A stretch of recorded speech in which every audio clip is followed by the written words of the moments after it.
All right. Hello, everyone. Welcome and thank you for attending our webinar today. My name is Ashley Limbers, and I'm the marketing lead at Encompass Solutions. At Encompass, we specialize in ERP consulting and implementation to help manufacturers solve challenges, streamline their operations, and drive growth. As a premier partner of Epicor, we deliver tailored ERP solutions that empower businesses like yours to succeed. We are headquartered in North Carolina and have been in business for over 24 years, with just over 40 staff members around the globe. And our focus is on manufacturing and distribution, primarily using Epicor software. And one characteristic that makes Encompass Solutions stands out is that we are very partner focused. We have almost 20 years of experience selling Epicor software while being part of the premier partner program. And we have a team of certified consultants and partners for businesses like yours to help with ERP implementations, software enhancements, customizations, and reporting. And today we are exploring Epicor Reporting Essentials, dashboards, reports, and BI presented by David Sullivan. Just a few things before we get started. Today's webinar is being recorded and a copy of the recording will be emailed to you. And if you have any questions during the presentation, please be sure to type them into the question box in your Zoom control panel, and we'll bring them up during our Q&A session at the end. And we also encourage you to take the survey after today's event. Today's speaker is David Sullivan. David is a senior manufacturing consultant with a decade of experience with Encompass Solutions. He helps our clients grow their businesses and drive costs down using the power of their Epicor ERP systems. And before that, he was an Epicor system administrator, so he really understands how these different features function, and we'll hear about how they can help your organization. So now, without further ado, we'll go ahead and turn the time over to David. Hello, everyone. Thank you so much for joining us today. We're going to be talking about one of my very favorite topics in Epicor. You spend so much time and energy putting data into the system, creating all of your records, scrutinizing all of that data, trying to make sure that your scheduling and your planning and your fulfillment and everything work out correctly, and that all the accounting is right down to the penny. And at some point, though, we need to reach into that system and pull some of that information out. And once you get into that, space, and you're able to really lean on your system to bring intelligence into your decision-making process, it just opens up huge realms of possibilities for you. And so everything we'll be talking about today is really focused on that. How do we get information out of the system to help us make better decisions today? And in doing that, we're going to look at a thing called a BAQ, a business activity query. Epicor has made it's a fairly user-friendly interface for writing queries, so you can pull that information out. And those become a foundation for all of your other intelligence tools. We'll look at dashboards. Those are screens that you can make easily in your own time. And it's not a huge learning curve to do that. And we're actually going to see a dashboard thrown together and put on the menu, just like you're creating a tool for your team today. We'll look at reporting. Those are your traditional reports, SSRS, SQL Server reporting services. It's just Microsoft's built-in report tool. And it works harmoniously with Epicor because Epicor runs on Microsoft platforms. But that's what creates your purchase orders and your invoices that you show to your customers. We'll move on and look at, I had a typo here. Epicor Data Discovery, not recovery, my apologies, and business intelligence, right? Not all of us thrive in a spreadsheet environment. And sometimes what you really need is a picture, a visual story to inform your decision-making process, to alert you to problems, et cetera. And Epicor's got a great set of tools in there. Everything we're going to look at today is actually already built in the system, but you can make your own versions of them based on your own BAQs, your own queries, and really get the metrics that you need to monitor your business as you go along. Throughout this, in each of those different sections, we're actually going to jump over and do a live demo. It's going to be a very simple example. We just don't have time to do all of it today. just to give you a sense of what the tools are like if you were to go in and build some of these things yourself. And we'll end up with questions and answers. So I would say that uh, if you have questions throughout the presentation, if you could type those into the chat as they come up, Ashley will be collecting all those and we'll go through them at the end of the call, or make a note. So often we have an idea and then I talk for 25 minutes and the idea goes away. So just make a note of them so that we can make sure we address those here on the call as much as possible. So let's go ahead and start and look at that foundational tool, a business activity query. So the query is Epicor's core data engine, and they built it years ago. They keep refining it and improving it. I've used many different versions of the BAQ builder over the years, and I there's always change, right, when new versions come out, but I really enjoy the latest kinetic version.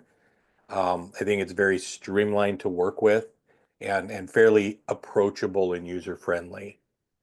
So what we do is we build a data set, right? So this little example here today is what we're going to build live. We want to see a list of all of the open orders for our customers and understand the quantities that are going to ship and the dollar value of those quantities, right? Real simple list you might want to look at. And to do that, we build tables, right? And we'll talk about what tables are when we're building it during the demo. But basically, each table in the system is very much like a spreadsheet, except they're all linked together and joined together in specific ways. So you could have a list of all of your customers in a spreadsheet, but by the time you've got 1,000 or 10,000 or 500,000 sales orders in your system, it gets too cumbersome to do that in a spreadsheet, have everything all in one. And so data gets split up.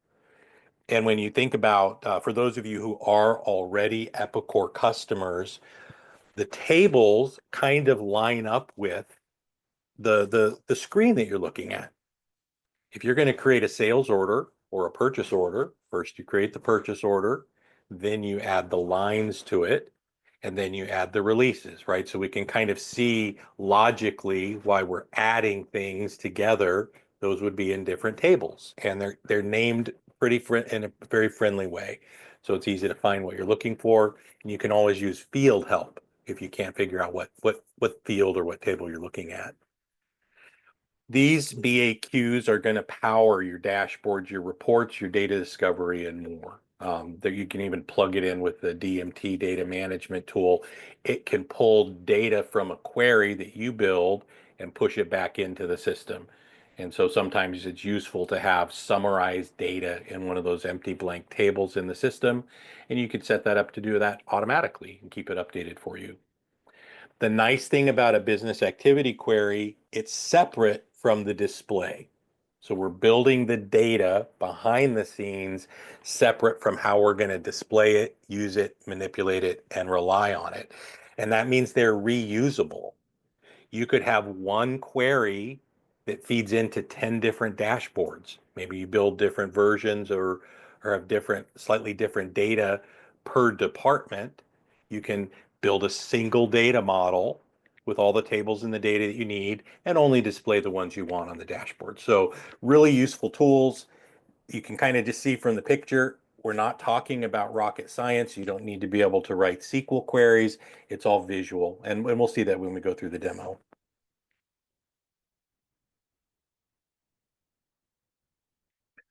So why does it matter, and why would we want to um, have a query?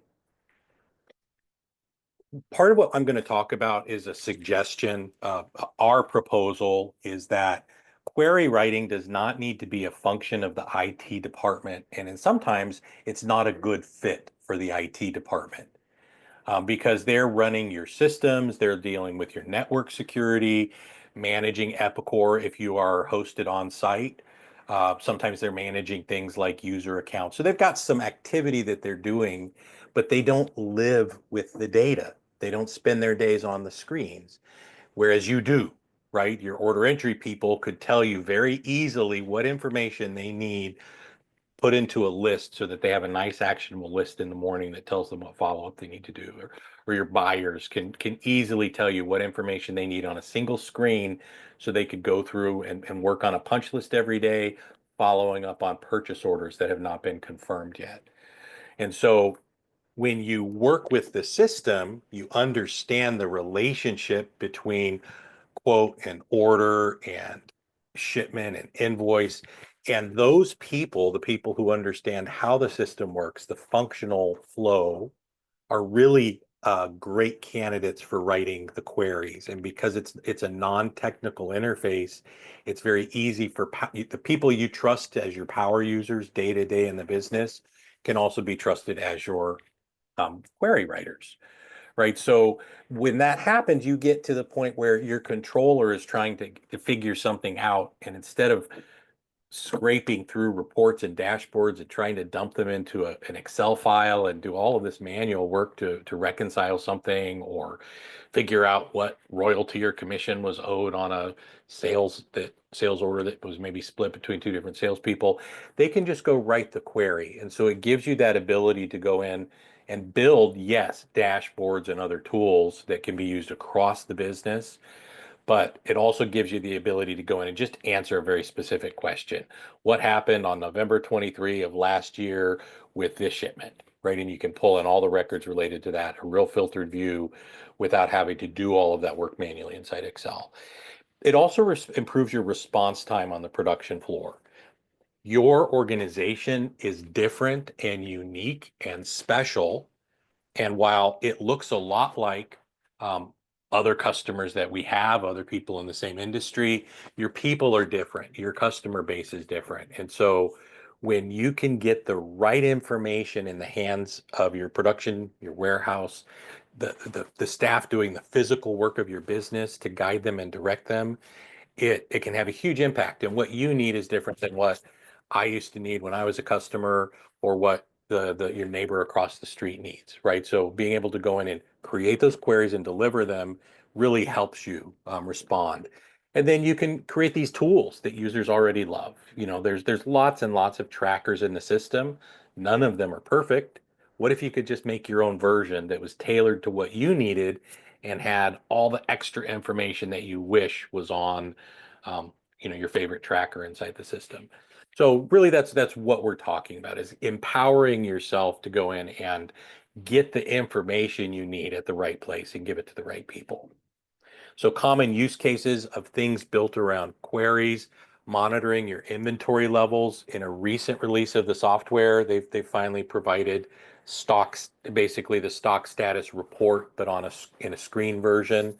That's a dashboard and a query that I built for almost every customer for the last 10 years before Epicor released their version of it, right? To just know a list of all of your parts that are on hand, what quantity is there, and how much is that worth, right? So those are great options. Tracking your production throughput. If you're at the stage of your business where you're starting to look at tack times and earned hours mean something to you, something significant, it's difficult using the out-of-the-box tools because you're often going in and looking at a job, maybe looking at specific labor records, trying to see what the earned hours were, or if you're trying to figure out employee efficiency. So when you could just create your own query because you know the data you want, you know how you need to see it, and you can create that view that it is specific to what you need. Other things are, looking at sales trending by customer, by region. You have all of this ability to filter and group and sort. We won't be looking at any of the more advanced cases today. We don't have time. We'll just do a very simple query, but there is a user guide available on epicweb.epicor.com. The ICE Tools user guide has fantastic chapters on writing queries, and there's lots of examples that you could follow just right out of the user guide as you're learning and kind of teaching yourself as you go along. So that's really what we're talking about. How do we go out there and get the kinds of information we need today that you don't have easily, and put those in the hands of staff and team? And right before we jump over to the demo here, I just want to reiterate the importance of BAQ power users, right? you need BAQ champions, someone who will dive in and figure out how to do it and put up with the frustration of learning a new screen and maybe learning a new technique, but in-house talent that can create those things for you. It's not cost efficient to have us create a query for you or to go through Epicor or one of the other partners, right? It costs money when you need someone from outside of your business to come in and help you out. These tools were designed so that you could use them yourself. Um, these are user tools, right? Not developer tools. I think you'll see immediate return on investment um, in being able to just quickly get answers. When I first became an administrator many years ago, that first year I wrote, it was over 300 reports and dashboards, right? The company had been starved for information, wasting huge amounts of time in manual meetings with 10, 15 people sitting there for an hour every day of the week. When, in the end, by just getting the right reports, we were able to reduce that to a production manager going through some reports, calling someone if he had a question, but it became a one-person job instead of taking a whole team to do it. And those are the kinds of return on investment that we're talking about. And then if you need help, it can all be done through the self-paced education classes on Epicor's Learning Center. If that's not your learning style, Encompass and other partners and Epicor have lots and lots of resources who could sit in and do hands-on training with you. So with that said, let's go look at the BAQ. So this is a learning environment. So this is the Epicor education database, just like you have access to. And that's what we have on our servers. And we come in here, I'm using kinetic screens. You'll see one exception to that. We'll talk about it when we go to dashboards. So here's a list of all the queries that are in the system. Now, a bunch of these are ones that Encompass has built over the years for different people. We go in here and build things and test. But all of the ones starting like Epic 03 or COM or turn on our filters, starting with the letter Z. These are all ones that come with the system. So Epicor uses queries, BAQs, to drive their own screens. But we're going to create a new one ourselves. So I'm just going to hit plus just like any other record on the screen. Just going to call it demo BAQ. My little trick here is always remember to share it. If you make a query and you don't share it, you can use it personally, but it's not available to other users. And if you're a multi-company, you can decide, will this query be available to all of them or not? We'll go ahead and save it. And so we're here on basically the header of the query. We're giving it a name, saving it, and then we'll come down to the next screen and we're going to design it. On the left-hand side, this is sort of an indented view of what we're doing. This is subquery 1.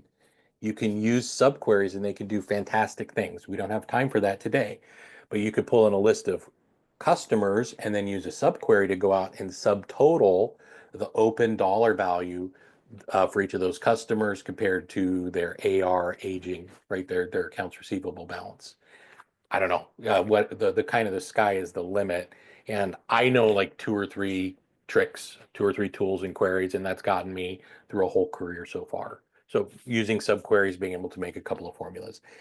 In the middle panel, we have the place where we build the query. And right now we're going to use the diagram. This is where we bring in our tables.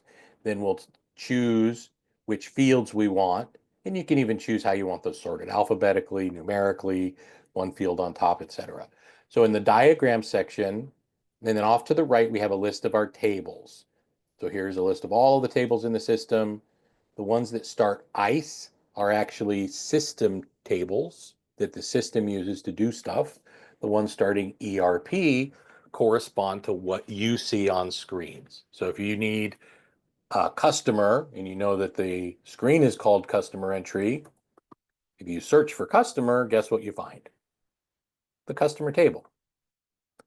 Now in this query, we're going to get a list of the open sales order releases, pending shipments for all of our customers.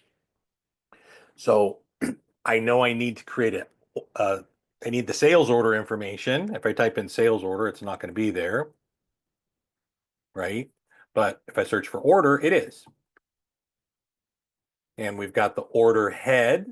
And I'm going to drop this, and I want you to watch the line that connects the tables. So there's a line that connects them. That's called the relationship or the join. The system knows the relationship between customers and orders, because every order, what's the first thing you have to do to save it? You have to enter a customer. So that's the link between them. We talked about 1,000 Excel files and knowing how that data is all related. In this case, they're joined through the customer. Now I know that I need my lines, and I just happen to know that that's the order detail table. So now we've got our orders, now we've got our lines joining in, and we have our releases down here. Right, so that's similar to that diagram I had. Very simple, the system joined them together. 99% of the time, these blue lines will be created for you, and you don't have to worry about it. It's really only when you're trying to do something pretty sneaky and advanced to get a data that you need. Sometimes you have to define the relationships yourselves. But that's it. What tables do I want, and how are they all linked together? So we can go now and select what tables, what fields we want included. So we're going to look first from the customer. I want the customer ID and I want the name. And name is why I brought the customer table in. The name lives in the customer table. So if you want to see the customer name next to their sales orders, you have to have the customer table there. So now if we go to the order head, I don't care about the order head, but I do care about the lines, because the line has part number on it. Part num. And you can use field help to find the names of these fields. But they're mostly pretty logical, and I want line description. That makes sense to me. And I want unit price, right? Those are the basic things you need to know. And then we're going to go to the release table, because the ship by date actually lives on the release. So we're going to bring in the required date and the required quantity. Go ahead and save again. I always like to save. And now when we go back to, we can come down here, there's this little play button that lets you run the query. And we'll just hit the test button. Did I goof? I just did, didn't I? I need to do that again really quickly.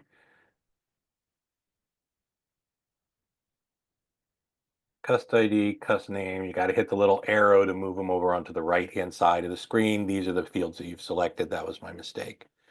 On the order detail, we had part number, line description, and unit price. Move those over. Then on the release, we had the request date, that's the ship by date, and the quantity that's going to ship on that date. Move them over. Now if we run the query again, we should see a bunch of data fill in.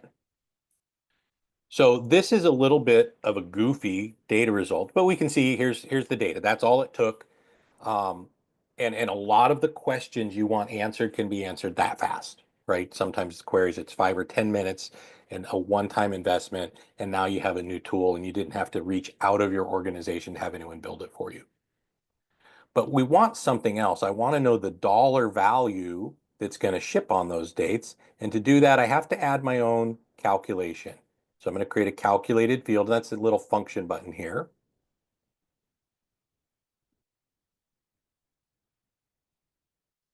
Hit plus to create a new calculation. Call it value. I know that it needs to be a decimal because dollars have decimal places. Let's leave it at that. I'm going to come down here and I'm just going to quickly do what I'm going to tell you. I'm going to narrate quickly. You have to go do functions. In this case, we're doing math, right? So I know that on the order detail, we had the unit price. So I'm just going to double click it and do my little asterisk, because that's how you do multiply. And I know on the release table, we had a quantity.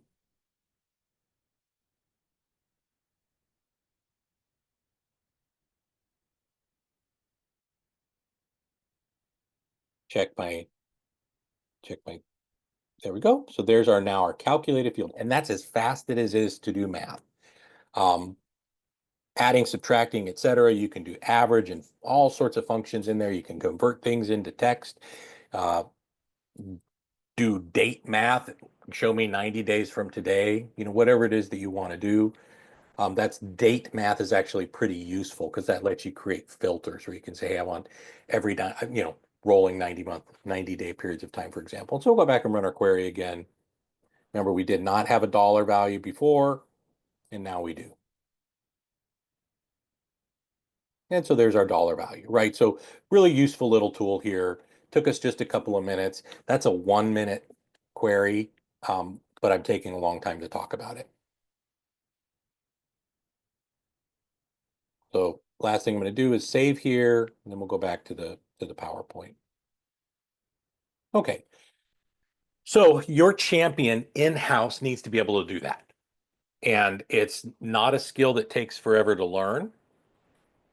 There are resources available to you if your learning style is better with someone coaching you through it. There are so many free resources available to you in Epicor's documentation and the Learning Center classes. So we'll go and move on and talk about dashboards. You've seen dashboards in your Epicor system already, things like the sales order backlog status. Here's one I built, a part cost dashboard. They wanted to compare average cost versus standard cost, and we just made them a real quick, simple thing. I had a couple of calculations that I did to get the total cost in there to display. So dashboards are real time and they're user friendly. And what I mean by real time is if you print out a report, the stock status report in the morning, and it tells you what you have on hand, or you print all your sales order pick lists in the morning, and those at 7 a.m. showed that you had product on the shelf in bin A01. By the time 11 a.m. or noon rolls around, that data is already out of date, right? Because it doesn't keep up with the reality of what's happening in the warehouse. Dashboards, on the other hand, can be built to refresh as often as 1 minute. Every time you glance at it, it can have updated information, or you can just hit the refresh button. So it gives you that live snapshot right now of what's going on in the system and what's going on with your data. They're also very user friendly. They look a lot like an Excel spreadsheet. We saw when I was searching earlier, we can turn on filters, right? And they can just start typing a part number and it pulls it up for them. The dashboards also do math for you. So you can do things like a count, how many records are here, or the total, subtotals, average sums, etc. So real cool little tools. And Epicor publishes many of those, when you first install software and start using it, but you can make your own. And again, you're looking for actionable lists, like what information do I need right now? And they're customizable by role or by department. There's so much power inside the query. If you have multiple sites and multiple locations, you can set up the query so it just automatically filters to where the user is logged in. And like I mentioned earlier, you may have different needs. Your inventory team needs to know where everything is. Your finance team wants to know how much it's worth. One query can feed both of those screens, and those screens would display different units. Examples where we would use dashboards, again, production monitoring, um, data entry simplification. When I was a customer, our major problem is we imported a lot of stuff, and if there was any delay at the port, suddenly all of our ship dates were wrong, right? We couldn't meet those ship dates, and it was so time consuming to go from order to order to order making those changes. I made them an updatable dashboard where they could filter it by part number and quickly in one spreadsheet kind of screen, just go through and change the date on all those lines and then save it, right? It saved them hours and hours of data entry time every week. And the last thing is, monitoring things like late shipments. It's pretty common that you've got a late shipment, an overdue purchase order report, things that show up on a user's desktop, or they can open a screen and just check the status. So that's really where dashboards shine, giving you a snapshot into data that helps the user take action and clean up and solve problems or stay ahead of problems. They're highly personalizable, personalization turned on. So you can build the dashboards to be very specific. If you want to do that, you can make 30 different versions of the same tool where everyone in the building has practically their own version. Or you can deploy one model and teach the users how to tweak and adjust it, to rearrange the columns so they see the data information they need, clustered together at the front, to hide columns they don't need, to turn on and use filtering. So all of those things are highly, highly useful, and they don't require any programming skill at all. Just basic functionality in the software. It was built with users in mind, and all of the tools we're talking about today, yeah, they take a little bit of technical training, just learning to do something new, but it's all very approachable, and you can really make it so much better for your end users. The purpose behind all of this, right? Why would we do this? We don't build tools just to have better tools. You've got this information, and looking at it and studying it gives you the insights you need so you can make the decisions about what to do next. And this is all about action, right? Creating actionable lists in the form of these tools. So it lets your frontline users streamline their days so they don't have to keep looking everything up, on separate records on the screen.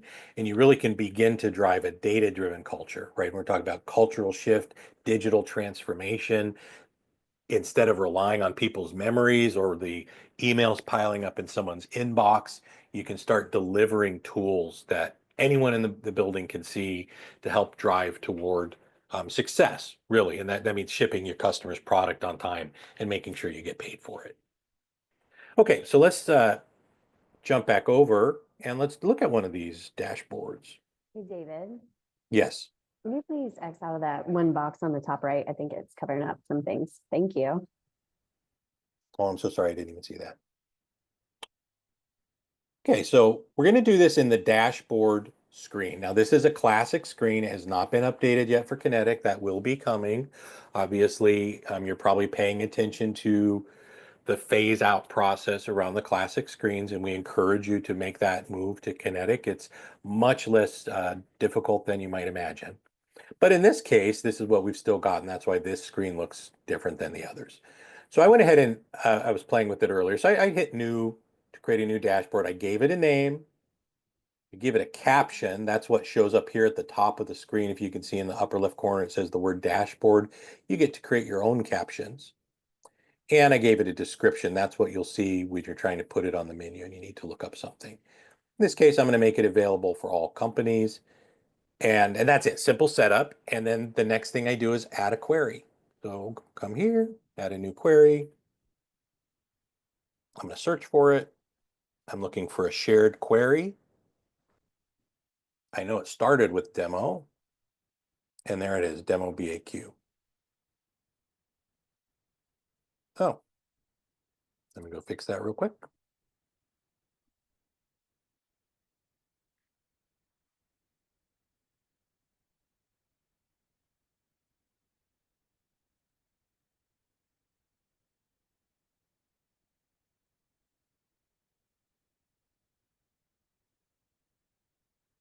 I just needed to make the query available in all companies if I want the dashboard to be available in all companies. And when you're on cloud, this does not mean all companies that use the same server as you. It's all companies inside your license in Epicor. So I'll go back to the dashboard tool again. So again, we're going to create a new query. Demo BAQ.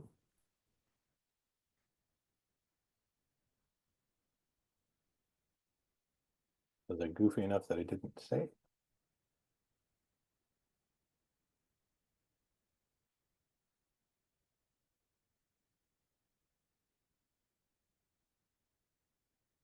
Well, that's embarrassing. Global query cannot be motivated.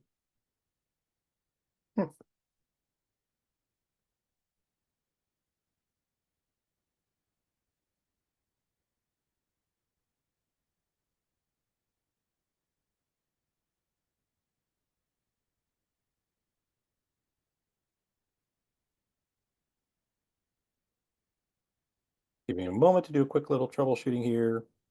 David, while you're doing troubleshooting, we did have a question come in. If you want Oh, sure. if Yeah, this is a good go time. ahead. Okay, Yeah. it was back before you got to the dashboard slide. Someone had asked, is there a data dictionary somewhere that tells what columns Yes. names are in which tables? Yes, thank you so much. It's actually called the Data Dictionary. And so that's a very useful tool. We'll pull that up in just a second and look at it. Yeah, that was a great question. Just a reminder, if you do have any questions, please be sure to type those into the Q&A box on your control panel, and we'll get to those.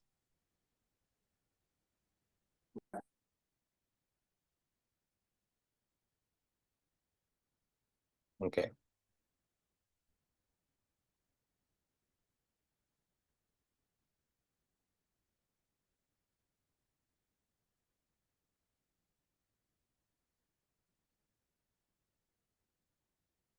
Well, we're just going to not make it all queries. There's something going on with the setup around the multi-company here in this demo environment, and I apologize. One of us broke it. So I'm just not going to do that checkbox for now.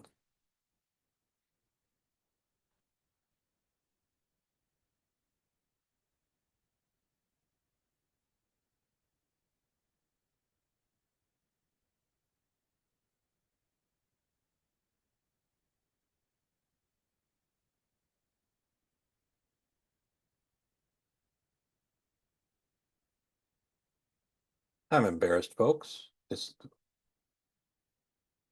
can't type BAZ2. So anyway, we're going to do this auto refresh on load because that means when the data pulls up and you open the screen, it's automatically going to populate and you don't have to hit your refresh button and hit OK.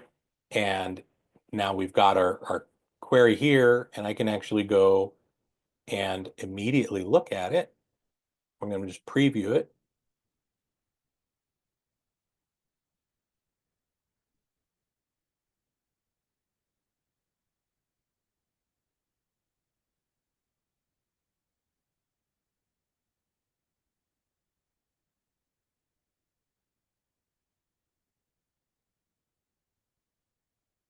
So I can go into preview mode here, and I see here's all of our fields. Now, when you write a query with the BAQ designer, there's a hard limit. It's only going to give you 10,000 rows. And that's so that you can't crash your system by writing a bad query. So that's a limitation. When you go into a dashboard, on the other hand, you don't have that problem, right? So there's no limit, whatever.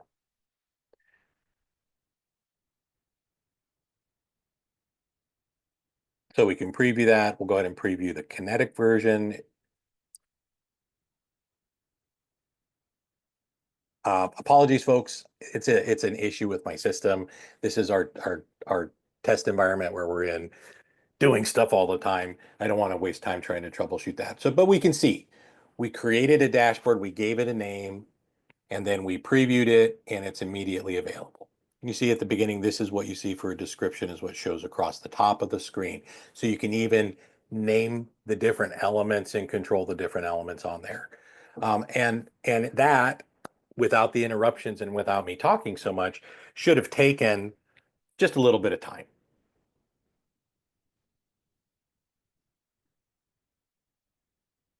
So we'll go ahead and get out of there, go back into our presentation. Um, and that's dashboards, right? We make a query, we put it on a dashboard so that we can put it on the screen, and then it's just in the menu for any user to use anytime they want. Sometimes that's not what you need, though. Sometimes you need a formatted document, something that's going to go to your customers, your suppliers. It could be everything from a material certificate to a sales order acknowledgement, an invoice, pro forma invoice for international shipments, or purchase orders, right? So we create those formatted documents. This is using Microsoft's report building tool. And just a reminder, when we write the queries ourselves, you just make sure you've got a good, clean query, and you'll have good, clean results coming out of that. SSRS reports, and again, these are things like your sales order acknowledgement or your sales order pick list. They're great for customer facing reports, anything where you need it to be formalized, you want your logo on it, you want it to speak well of your company, and you want to look like a great, modern, sophisticated company. SSRS is your friend there. You can also use them to create PDFs, and especially to use Epicor's automatic emailing system, where you can have things like your Packing slips automatically emailed to customers so they get that record and know what has shipped. And you don't have to take any action on your part for that to happen. There's some strengths and limitations. Really, the strength behind SSRS is that it's polished, it's printable, it's standardized. You can make it look good. It's great for public display, but it's not real time. And they're a little more involved in creating and updating. So the disadvantages there would be that you don't have any interactivity with it. It's just a PDF or a piece of paper.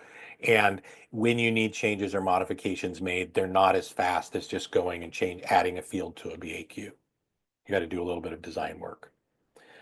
The quality of your query really makes a difference, right? And you want to make sure that you're creating a good, clean query so you only have the data going into the report that you need.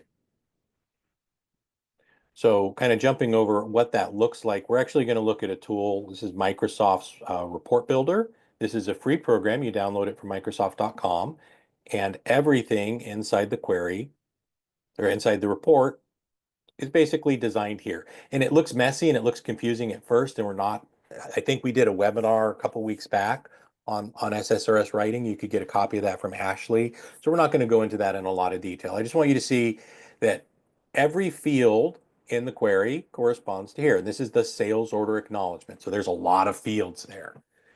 But you can go in and do simple things. Formatting, like I took these earlier and I put them in bold. I can make them in italic. So formatting is just like you would use maybe in Microsoft Word or in Excel. Very user-friendly tools. You just have to get through the trick of figuring out what these fields mean. But if you've written your own query instead of a system query, you know exactly what those are. And what I mean by that is here's a list. This is everything inside the sales order acknowledgement. It's hundreds and hundreds of fields, and you would never build a query that complicated. This was designed to be a tool that adapts and changes. Whole sections get hidden if you don't have certain blocks of licensing. There's just so much going on with their standardized reports. But again, write a query, make your own report. If we were doing that with the query we're working with, this less than 10 fields, right? It's not complicated. And we can do things like adding pictures. I'll go ahead and insert a logo.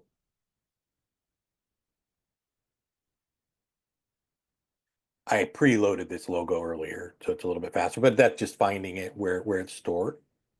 And there we've got a company logo, right? How easy is that? You can go through and make different sections, different colored fonts if you want.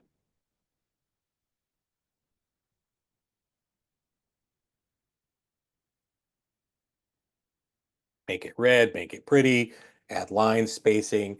If you have anyone with some graphic skills, they can design a really nice document, and you can relatively quickly update it to match the coloring, the font, the layout with your corporate branding. And that's really that's all we have time for to talk about today with SSRS reports. But just understand that everything in the system is in your ability. It's within your domain to go ahead and make those changes and update, personalize them so they suit the needs of your business and they really represent you well in the world.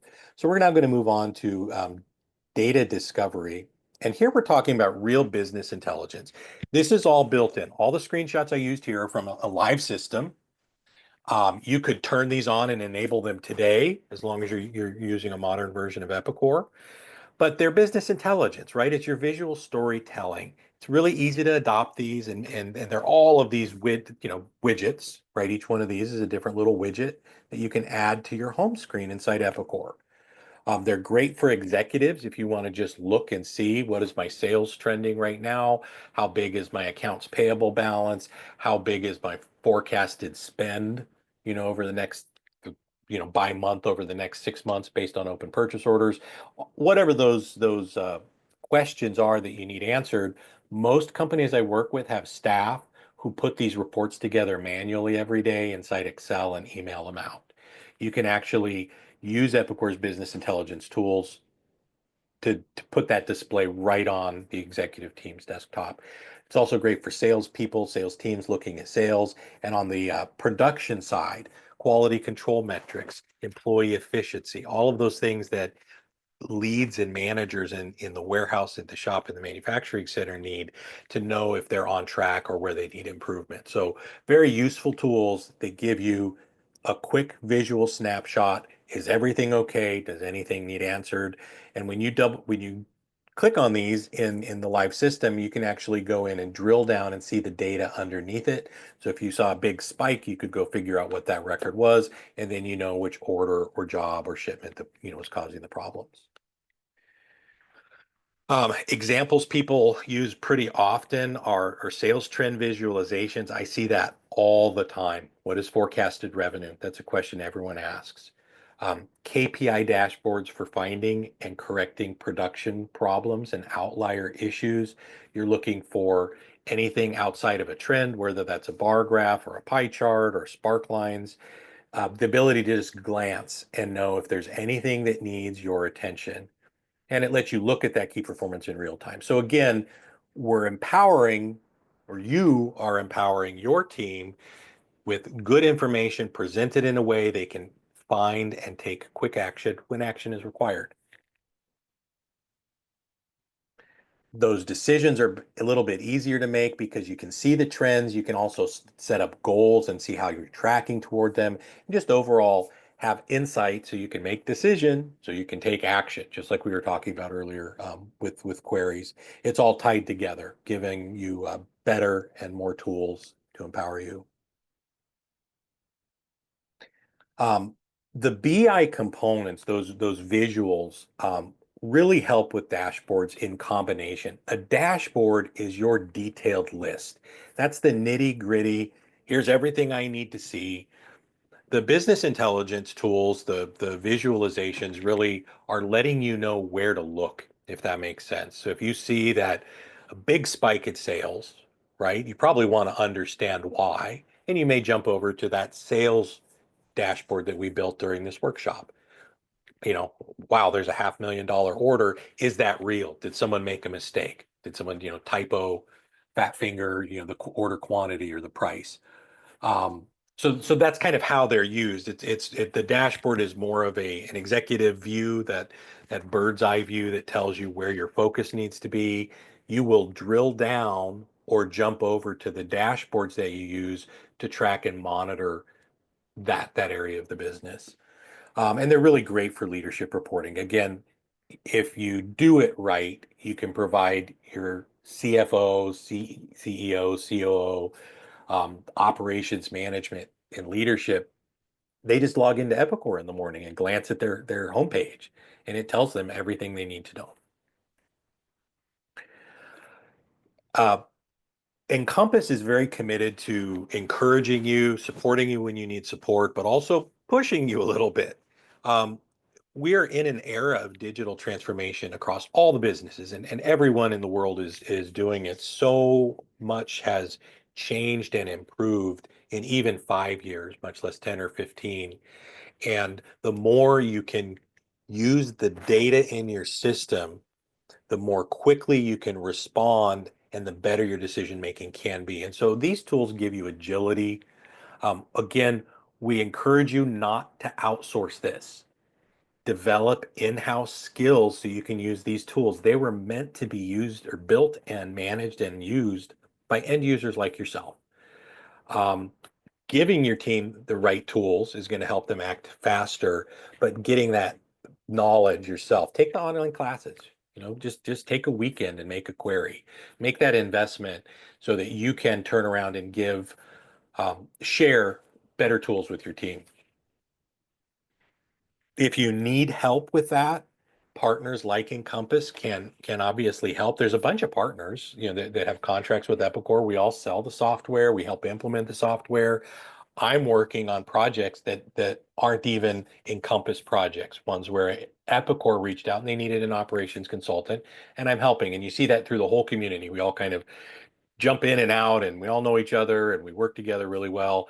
And if you do need hands-on training, if you need someone to mentor your power users, or you just need help with a specific report or dashboard, reach out. You probably have an Epicor account manager. They can get you in touch with the right people and schedule that time and support if that's something that you need. Again, I encourage you to go out on Epic Web and see how far you can get just using their learning center. There's so many resources, and it's a little bit slower when you do it yourself, but I feel that you kind of walk away and learn it better when you have to work through those exercises yourself. Just like when we were all young, we had to do long division.